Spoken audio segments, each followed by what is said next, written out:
자, 지금 시각이 10시 45분입니다. 자, 오늘은 주가가 강하게 반등을 주고 있습니다. 코스피가 18%가 상승을 주고 있고요. 코스닥도 6.8% 상승을 주고 있습니다. 자, 일단 어제 주가가 이렇게 조정받기 전에 우리가 봤던 것은 어떤 거였냐면 한쪽으로의 쏠림 현상이었어요. 너무나 한쪽인 2차 전지 쪽으로 너무나 쏠림 현상이 심하다 보니까 이거는 2차 전지에도 좋은 영향을 주지 못하죠. 왜냐하면 후발 주주 종목구 영역도 쫓아와줘야 가격의 갭을 좀 메꿔주고 다시 주도주가 가는데 가는 것만 계속 가고 안 가는 것도 뭐 안 가는 정도가 아니라 오히려 밑으로 빠져주니까 가격의 갭이 2중 3중으로 벌어지게 된 거죠. 그래서 어제는 그런 현상이 나타났습니다. 자, 그러면 오늘은 어떤 현상이 나타나고 있는 걸까요? 그렇죠.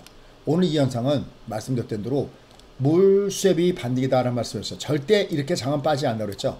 그 이유를 분봉을 가지고 설명드렸습니다. 한번 보시죠. 자, 이렇게 분봉을 보시면은 어제 주가 내렸어도 얘가 크로스, 그죠? 어제 특집 방송에 들어갔던 겁니다. 이렇게는 안 빠집니다. 빠지더라도 어떻게 빠지냐면은 이렇게 제가 예전에 그러니까 재작년 9월 달이었죠. 주가가 3,316에서 고점을 찍고 빠져내갈 때 중국보다 나빠요라고 했던 그 패턴 아시죠? 20 하방, 이게 나와야 빠지는 겁니다. 올라갈 때는 이렇게 상방을 줘야 되고요. 내려갈 때는 하방을 줘야 되는데 어제는 그냥 들어갔기 때문에 얘는 그냥 안 빠진다. 이거 우리가 중방이다라고 얘기를 해요. 자, 이걸 그리고 다른 말로는 물수협이 반등이다.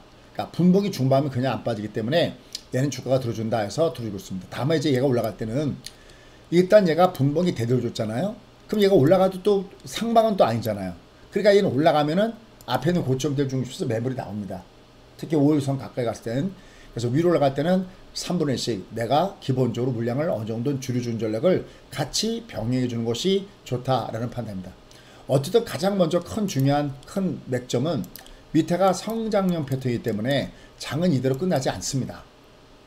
다만 얘가 주가가 위로 상단에서는 매물 받는 모습을 보여주고 있기 때문에 그 매물 받는 모습들은 우리가 어느 정도 각오하는 것이 필요하다라는 판단입니다.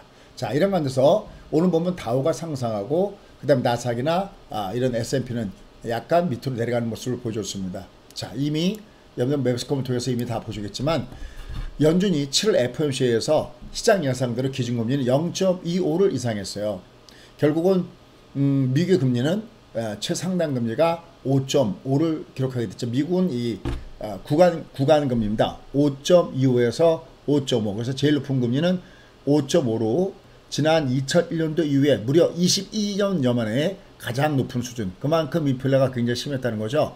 그래서 금리를 예상대로 올렸습니다. 자, 이제 관건은 제롬 파웰의 기자 회견인데요. 어떤 얘기냐면 앞으로 계속 우리는 지표를 보면서 이 지표에 따른 어떤 금융 정책을 이어갈 거다.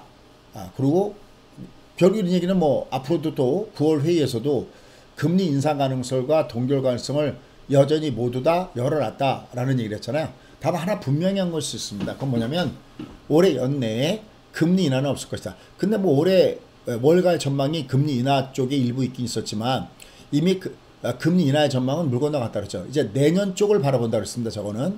그러니까 올해는 금리 인하에 대한 것은 없다라는 거. 요건 뭐 이미 우리가 알고 있는 내용이고요. 긍정적인 내용을 본다면은 미국의 경제에 대해서는 계속해서 낙관적인 전망을 해놨습니다. 이런 상태에서 연준은 올해 말부터 경제 성장률이 눈에 띄게 좀 둔할 것이다. 그러니까 금리 인상에 따른 이런 영향들이 올 연말에 나타날 것이다 라고 봤어요.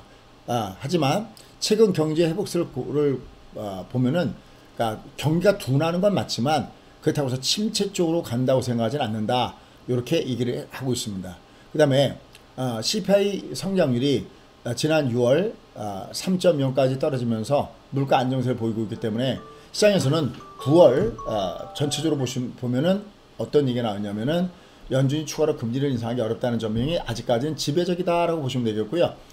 이에 따라서 CME 패드워치에 따르면은 올해 한 번 더 금리를 인상할 가능성은 한 36%, 한 3분 정도. 그래도 뭐 그렇게 또 낮은 숫자도 아닙니다. 다만 지금 여전히 금리는 이게 마지막 이게 아니겠느냐 이렇게 얘기를 하고 있습니다. 자, 뭐 이런 부분들이 전체로 시장을 좌지우지하면서 다우는 좀 올라갔고요. 다우나 나스닥은 약간 조정받은 상태에 조졌습니다. 자, 어쨌든 어제 우리는 이런 가운데서 주가가 굉장히 크게 조정받았는데 어제 어제 아침 또 방송했었죠. 여러분들 막 밤잠 못 자고 막 그러지 마시라고 했습니다. 일단 최소한 주가는 최소한이라도 들어주는 물세비 반등을 보여준다는데 오늘 주가의 성격은 물세비 반등이라서 얘가 다시 본격적으로 상승하려면 시간이 좀 걸릴 겁니다. 다만 긴 흐름의 모양을 볼 때는 여전히 상승 추세 흐름은 여전히 살아있는 이런 추세이다는 것을 역시 여러분들 두시고 보시면 되겠습니다. 어제 조정을 받았던 점에서 오늘 강하게 올라간 점을 보면은 역시 이렇게 경동 라비엔 같은 거 올라가지고 있고요. HD 현대일렉트릭 이런 종목이 강하네요. 그 다음에 역시 LS 또 LS 일렉트릭 여기 좀 역시 강한 것이 아름답죠. 가원전선이 한 6.56, 한 7% 가깝게 주가가 위로 올라가는 이런 패턴의 모습을 보여주고 있고요. 그 다음에 KB 서브마린 같이 이렇게 기간적으로 주면서 문제였던 종목군단들은 저가 컨텐츠 매수가 형성되고 있다라고 얘기할 수 있겠습니다.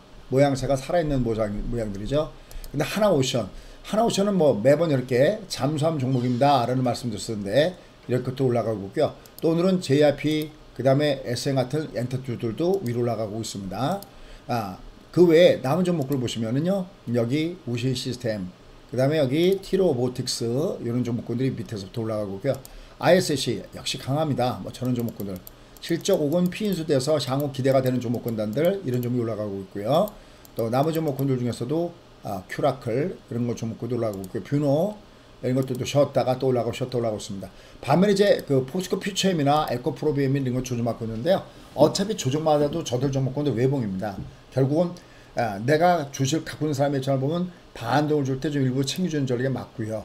없는 사람은 결국 밑으로 길게 먼 이미지에서는 저가 끝에 매수가 있다라는 부분으로 접근해 가시면 맞을 것 같습니다. 여기는 종목군들도요. 마이너스 3% 이내에 있는 종목군들은 계속해서 보는 전략이 필요하다라는 쪽이니까 그런 걸로 보시면 되겠습니다. 결론.